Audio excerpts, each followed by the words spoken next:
के उपाय कल्पनाएं हम बहुत करते हैं, ईश्वर को प्राप्त कर लेते हैं। जीते जी ईश्वर को प्राप्त करिए। जीते जी ईश्वर को कैसे प्राप्त करेंगे? ईश्वर तो सर्वत्र है, हवा में है, लेकिन हवा वाले ईश्वर दिखाई नहीं देते। मच्छरों तक में है तो वो दिखाई देते हैं, लेकिन बैक्टीरिया है, बैक्टीरिया दिखाई नहीं देते। उससे भी परे वो भी जीव है, बैक्टीरिया, जो जीवन रहित वायुमंडल है, इसमें सर्वत्र ईश्वर है, केवल दिखाई देते हैं जब शरीर में होते हैं। पशु के शरीर में है तो वो दिखाई देता है, भाई वो पशु है, उसमें भी परमात्मा। आत्मा तो जानते ही हैं, जान है वही आत्मा है, और आत्मा ही परमात्मा है, क्योंकि दोनों में कोई भेद नहीं है। तो परमात्मा को प्राप्त करने के लिए क्या करें? जब हम किसी की आत्मा जीत लेते हैं, दूसरों की आत्मा को जीतने की कोशिश करना, और वो सेवा से ही होगा। आत्मा जीतना माने आत्मा को प्रसन्न कर लेना। जब प्रसन्न कैसे हुआ? जब किसी की आत्मा से दुआएं निकलती है तो आत्मा प्रसन्न हो गई, बद्दुआ निकलती है तो आत्मा प्रसन्न नहीं है।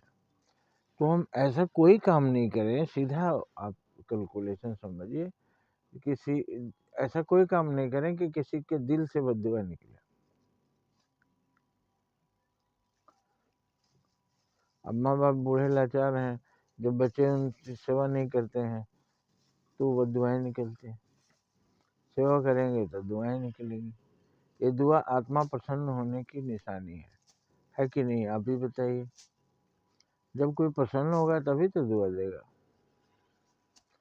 और प्रसन्न कैसे होगा? जब हम उसको सेवाएं देंगे, जब हम उसकी मदद करेंगे।